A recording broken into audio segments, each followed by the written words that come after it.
आज सदन में महंगाई के मुद्दे को लेकर जब हमने चर्चा की मांग करी तो सरकार ने खारिज करी।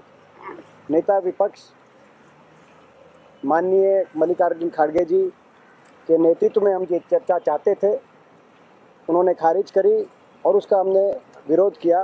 खड़गे जी उस बारे में विस्तृत आपसे बात रखेंगे। आज जो राज्यसभा में हमने रूल 267 के तहत हमने एक नोटिस चेयरमैन को दी थी, उस नोटिस में हमने यही कहा था कि देश में पेट्रोल, डीजल और एलपीजी सिलेंडर के कीमतें दिन पे दिन बढ़ रहे हैं और इससे किसान तंग है, महिलाएं तंग हो गए, परेशान, और सामान्य जनता भी जो छोटे मोटे स्कूटर है, मोटरसाइकिल है या इवन मिडिल क्लास के लोग कार चलाते हैं, वो लोग भी परेशान हैं। तो इस परेशानी को दूर करने के लिए सदन में हम चाहते थे उसका सुदीर्घ चर्चा हो और उस चर्चा के तहत सरकार को हमें बताना चाहते थे, जैसा कि 2013 और 14 में इंटरनेशनल मार्केट में क्रूड ऑयल की कीमतें बहुत बड़ी थी। $109 पर बैरल था और आज पर बैरल 65 है। और जब $109 पर बैरल था तो उस वक्त हमने 71 रुपये में पेट्रोल और 34 रुपये में डीजल लोगों को देते थे। आज इंटरनेशनल मार्केट में इतनी गिरावट आने के बावजूद भी $65 पर बैरल होने के बावजूद भी सरकार कीमतें बढ़ा रही है और आज सिर्फ इतना ही नहीं कि सिलेंडर के दाम भी वो बढ़ाए और बड़े शान के साथ मोदी साहब कहते थे कि महिलाओं के लिए मैं उज्जवल स्कीम लाया हूं। अब वहां पर उज्जवल स्कीम रहते हुए भी लोगों को सिलेंडर का दाम ज़्यादा देना पड़ रहा है। आज ये जो पेट्रोलियम प्रोडक्ट के दाम जो बढ़ रहे हैं, इससे कम मोदी सरकार इस 6 साल में 21 लाख करोड़ रुपए कमाया है। जब 21 लाख करोड़ रुपए आपने कमाया है, वो पैसा गया कहाँ, किसके लिए दिए, कहाँ पर दिए? एक तरफ तो बड़े बड़े कॉरपोरेट कंपनीज जिनके आपने कॉरपोरेट टैक्स काटा और जिससे 1,25,000 करोड़ रुपए का नुकसान सरकार को हुआ इस 6 साल में। तो एक तरफ तो अमीरों को उनका बोझा कम कर रहे हैं, हल्का कर रहे हैं, और दूसरी तरफ महिलाओं पे, मिडिल क्लास लोगों पे, सामान्य जनता पे इतना भार डाल रहे हो वो कोई ऊपर उठ रहा नहीं। और उसके वजह से इस पेट्रोल, डीजल, गैस की महंगाई के वजह से हर चीज महंगी हो रही है, खाने पीने की चीज भी लो, चाहे जितने भी आवश्यक वस्तुएं हैं उनके भी प्राइसेस आज दिन ब दिन बढ़ रहे हैं। तो ये जो जनता में आज आक्रोश है उसको सदन में हम उठाकर चर्चा करना चाहते थे, लेकिन उसको मना किया गया। सरकार तैयार नहीं थी और सरकार उसके लिए अपनी बात भी नहीं रखी।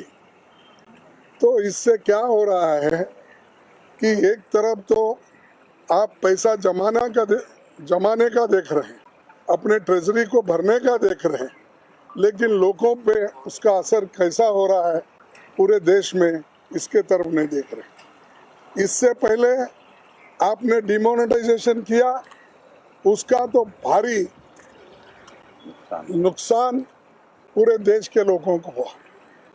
फिर उसके बाद बगैर सोचे समझे लॉकडाउन किया, उससे तो देश के सारे वर्कर परेशान हो गए और हर जगह आज लोग परेशानी से नजर आते हैं। तो कोविड के ज़माने में जो आर्थिक स्थिति तितर बितर हो गई है, इसको और भी तितर बितर करने का काम मोदी ने किया है, मोदी सरकार ने किया है। और ऐसे चीज़ों को, ऐसे मुद्दों को जब हम उठाना चाहते हैं तो उसको वहाँ पर हमको समय नहीं दिया जाता है। तो इसीलिए हम ये चाहते हैं कि इन मुद्दों को उठाने के लिए, इसके ऊपर चर्चा करने के लिए, बहस करने के लिए समय दिया जाए। इसके लिए हम सदन में लड़ रहे हैं और जितने भी कांग्रेस पार्टी के नेता लोग हैं या हमारे जो राज्यसभा मेंबर्स हैं और दूसरे पार्टी के भी राज्यसभा सदस्य जो है इससे हमसे सहमत है, वो भी इस एजिटेशन में, इस जो हम जो ये चळवळ कर रहे हैं इसके बारे में वो भी सहमत होकर कोऑपरेट कर रहे हैं। 1 बजे जाइए। तो मेरा कहने का मकसद यही है, फिर हम सदन को अब तो अर्जेंट किया है, तो फिर 1 बजे को हम मिल रहे हैं, फिर हमारा एजिटेशन जारी रहेगा। और जो चीज़ मैंने बताया कि सारे मुल्क में, बड़े बड़े डेवलप्ड कंट्रीज में भी इतना जो एक्साइज ड्यूटी और जो भी सेस है नहीं लगा जो हमारे ऊपर लगा है। अरे पहले तो हम यूपीए गवर्नमेंट में सिर्फ 10 रुपये एक्साइज ड्यूटी होती थी, आज यहाँ पर 33 रुपये है। और जिस जगह सिलेंडर की कीमत सब्सिडीज की होती थी 400 से ऊपर रुपए, आज 600 से ऊपर हो गया है। नॉन सब्सिडीज के भी सिलेंडर के दाम बढ़ गए हैं। तो ये सारी चीज़ें लोगों को मालूम करवाना और लोगों के ध्यान खींचना, इसीलिए हमारा जो ये प्रोटेस्ट चल रहा है और प्रोटेस्ट हम करते रहेंगे। और इसके बारे में सोनिया गांधी जी भी 21 तारीख को उन्होंने अपना पत्र लिखा है, कहा है कि ये सामान्य जनता को इसका बहुत बड़ा बोझ हो रहा है, इसीलिए इसको 2013-14 में जो कीमतें थे उस कीमत पर इसको वापस लाई है, बैक। इसीलिए उन्होंने सारी चीज़ें उसमें उन्होंने बताई किस ढंग से लोगों को इसकी तकलीफ हो रही है, किस ढंग से विद्यार्थियों के ऊपर इसका परिणाम हो रहा है और कोविड की मार के वजह से फिर आर्थिक स्थिति क्या हो गई। ये सारी चीज़ें उन्होंने अपने खत में भी मोदी जी को लिखकर अवगत कराया है। इसके बावजूद भी सरकार उसके बारे में कोई बोल रहे नहीं, बात भी नहीं कर रहे। लेकिन हम जो लड़ाई जारी रखेंगे और लड़ते रहेंगे। धन्यवाद। इसमें एक दो लोग और बात करेंगे। अभी दीपेंद्र हुड्डा जी राज्यसभा मेंबर हैं, वो बात करेंगे 2 मिनट, फिर उसके बाद अखिलेश प्रसाद सिंह जी बात करेंगे। जैसे कि अभी हमारे नेता प्रतिपक्ष माननीय खाड़गे साहब ने आपके बीच में रखा, महंगाई से आज सारे भारतवासी त्रस्त हैं, जिसमें आज किसान भी, जैसा बड़ी चोट महंगाई की किसान पे भी पड़ी है। जिस किसान को कहा था कि आमदनी दुगनी करेंगे, 2016 में ये वायदा था कि 2022 तक आमदनी दुगनी करेंगे, 2021 हो गया, मगर फसल का दाम 2016 से 2020 तक फसल का दाम मात्र 30%, धान और गेहूं का दाम बढ़ा है, मगर डीजल का दाम 89%, मतलब 30% फसल का दाम बढ़ा इस दौरान, और 90% डीजल का, पेट्रोल का दाम बढ़ गया इस दौरान। तो किसान तो उतना भी नहीं किसान कमा पा रहा जो 2016 में कमा पा रहा था। उसकी आमदनी दुगनी आप कैसे करेंगे? उसके तो खर्चे और महंगाई दुगनी हो गई, उसका भाव तो उस अनुपात में बढ़ा नहीं। एक और विषय कह के मैं अपनी बात समाप्त करूंगा कि आज ऑबिचुअरी रेफरेंस के अंदर जब 3 राज्यसभा सांसदों को कंडोलेंस मैसेज पास किए सभापति जी ने, चेयरमैन साहब ने, तो ऑबिचुअरी रेफरेंस में हमने बात उठाई।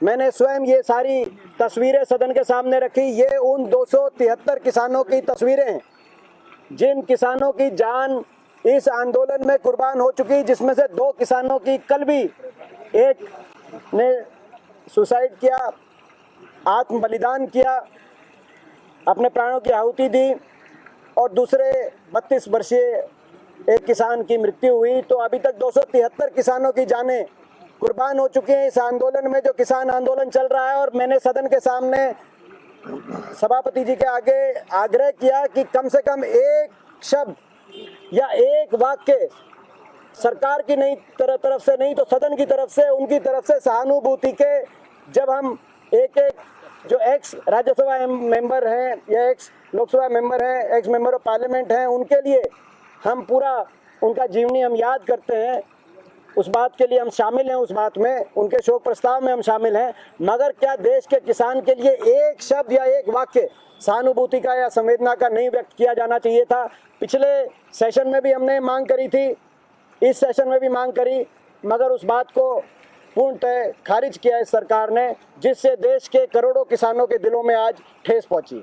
अभी आदरणीय नेता प्रतिपक्ष ने ऐसे तो एडजर्नमेंट मोशन के बारे में आपको विस्तार से बताने का काम किया है।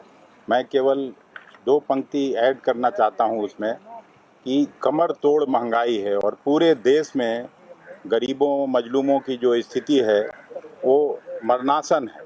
और जिसका जिक्र किया अभी आदरणीय खड़गे साहब ने कि यूपीए के शासन में जहां वैश्विक स्तर पर $109 प्रति बैरल मिलता था, आज $65 पर मिल रहा है। उसके बाद भी पेट्रोल की कीमत 100 रुपया, डीजल की कीमत 80 रुपया, गरीबों के थाल से दाल गायब है, सब्जी गायब है, किसी तरह से वो गुजारा कर रहे हैं। और मैं खास करके जिस स्टेट से आता हूँ, मेरा जहाँ से लोकसभा में काम करता था वो चंपारण का इलाका है, बॉर्डर सटा हुआ है नेपाल से। अभी मैं एक श्राद्ध कार्यक्रम में गया हुआ था तो कुछ बच्चों को मैं देख रहा था कि वो नेपाल में पार करके उधर से पेट्रोल और डीजल लाते हैं और यहाँ लोगों को देते हैं। वहाँ 25 रुपया कम है, जबकि नेपाल एक गरीब देश है, भारत की तुलना में वो बहुत ही निर्धन देश है।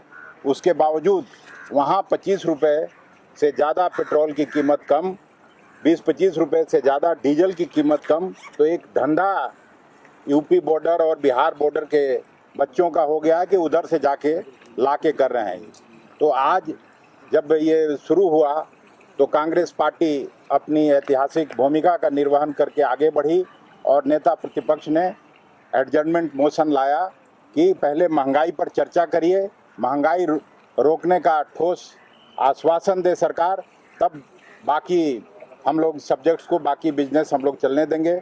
और अभी 1 बजे से फिर से है, जैसा उन्होंने कहा, हम लोग वापस जाके और महंगाई पर ये आंदोलन कांग्रेस पार्टी जारी रखेगी। बहुत धन्यवाद। आज सवेरे येलो पी जो है अर्जेंटमेंट मोशन सीख किए थे पेट्रोल डीजल और गैस के दामों पे बात करने नहीं दिया गया।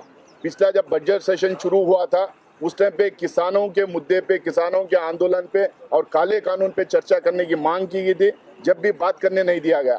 उसके पहले गिरती हुई जीडीपी और गिरती हुई आर्थिक स्थिति पे बात करने के लिए हम लोगों ने मांग की थी, उसके ऊपर बात नहीं किए गए, बात करने दिया नहीं गया। उसके पहले सीएए इसको अनपार्लियामेंट्री बताया, हाँ, था नहीं उसमें कुछ। जबकि उसके पहले सीएए एनआरसी पे हम लोगों ने बात करने की मांग की थी, जब बात करने नहीं दिया गया। उसके पहले कोविड पे जो स्थिति हुई थी उसके ऊपर बात करने की मांग की गई थी, बात करने नहीं दिया गया था। उसके पहले नोटबंदी पे बात करने की मांग की गई थी, जब भी बात करने नहीं दिया गया था। हम सिर्फ इतना पूछना चाहते हैं सरकार को, हमारी पार्लियामेंट्री डेमोक्रेसी में बहस के लिए, बातचीत के लिए, सवाल उठाने के लिए कोई जगह है या नहीं, कोई स्पेस है या नहीं। ये जिस तरह से चला रहे हैं, आज जब हम लोगों ने स्लोगन जब मांग की और जब स्लोगन लगा रहे थे तो वहां पे ये बोला गया कि ये अनपार्लियामेंट्री है। अगर हम वहां पे मांग नहीं करेंगे बहस की, जनता के इश्यूज नहीं उठाएंगे, जनता की बात सदन में नहीं कर पाएंगे, तो फिर पार्लियामेंट्री डेमोक्रेसी है किस लिए? अगर ये अनपार्लियामेंट्री है तो पार्लियामेंट्री क्या है? तो क्या ये करना चाहते हैं? ये जिस तरह से ये सदन को चला रहे हैं, जिस तरह से आम आदमी की आवाज को खत्म करना ये चाह रहे हैं, ये निंदनीय है, कंडेमनेबल है। 1 बजे तक का अभी एडजर्नमेंट हुआ है, 1 बजे के बाद फिर हम इसको जारी रखेंगे। अगर जब भी बात करने नहीं देगी तो कल भी हम लोग जो है इस मुद्दे को लेकर हम आवाज उठाएंगे। नेशनल दस्तक की आपसे गुजारिश है कि अगर इसको बचाना चाहते हैं तो नेशनल दस्तक को सब्सक्राइब करने के लिए रेड कलर के सब्सक्राइब बटन को दबाएं, फिर बेल आइकन की घंटी दबाएं। नेशनल दस्तक को बचाने के लिए बहुत जरूरी है कि हर खबर को शेयर करें, लाइक करें, कमेंट जरूर करें।